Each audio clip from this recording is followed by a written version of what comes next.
Assalamualaikum warahmatullahi wabarakatuh. Sebelumnya perkenalkan, nama saya Yusuf Sofyan dengan NIM 1120108283. Baik, di sini saya akan menjelaskan tentang definisi resiko berdasarkan ISO 31000 tahun 2018. Yang kedua, prinsip-prinsip manajemen resiko. Yang ketiga, kerangka kerja manajemen resiko. Dan yang keempat, proses manajemen resiko. Baik, dari yang pertama saya akan menjelaskan definisi resiko berdasarkan ISO 31000 tahun 2018. Di sini merupakan standar manajemen resiko yang dikeluarkan oleh International Organization for Standardization, dan di dalamnya terdapat prinsip serta pedoman yang dapat diterapkan oleh organisasi atau perusahaan dalam melakukan proses identifikasi, penilaian, serta mitigasi. Lalu yang kedua ada prinsip-prinsip manajemen risiko.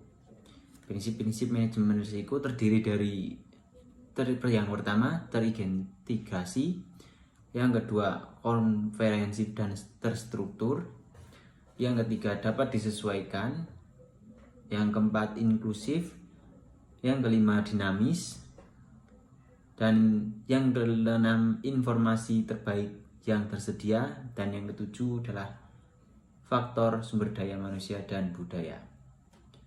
Lalu yang ketiga ada kerangka kerja manajemen risiko.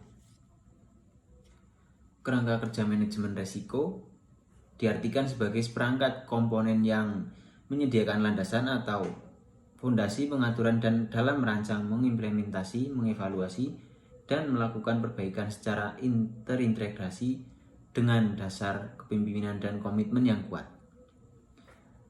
Contohnya yang pertama ada kepemimpinan dan komitmen. Yang kedua ada integrasi. Yang keempat ada desain.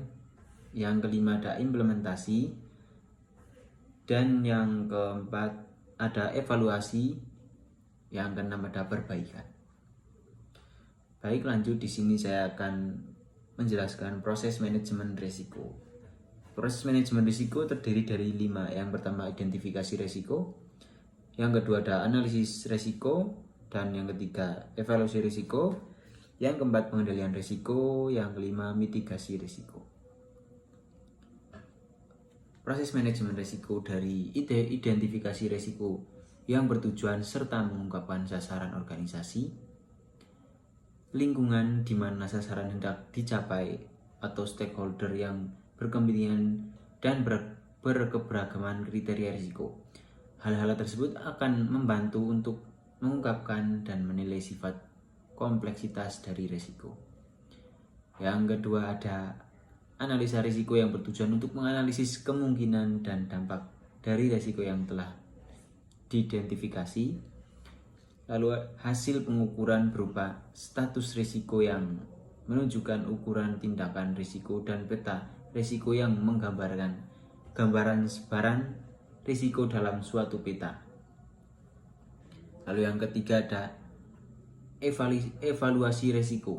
Evaluasi risiko meliputi tahapan identifikasi risiko yang bertujuan untuk mengidentifikasi risiko-risiko yang dapat mempengaruhi pencapaian sasaran organisasi.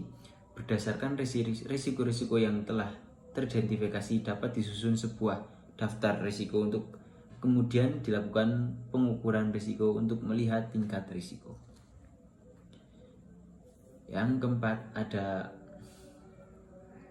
pengendalian risiko.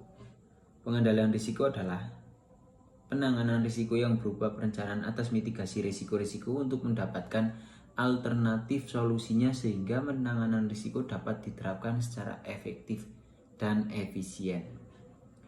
Lalu yang kelima ada mitigasi risiko. Mitigasi risiko adalah monitoring dan review yang bertujuan untuk memastikan bahwa implementasi manajemen risiko berjalan sesuai dengan perencanaan serta sebagai dasar untuk melakukan perbaikan secara berkala terhadap proses manajemen risiko. Baik, sekian yang bisa saya sampaikan dan sharing dari materi definisi risiko berdasarkan ISO 31000 tahun 2018, prinsip-prinsip manajemen risiko, kerangka kerja manajemen risiko, proses manajemen resiko. Baik, terima kasih. Wassalamualaikum warahmatullahi wabarakatuh.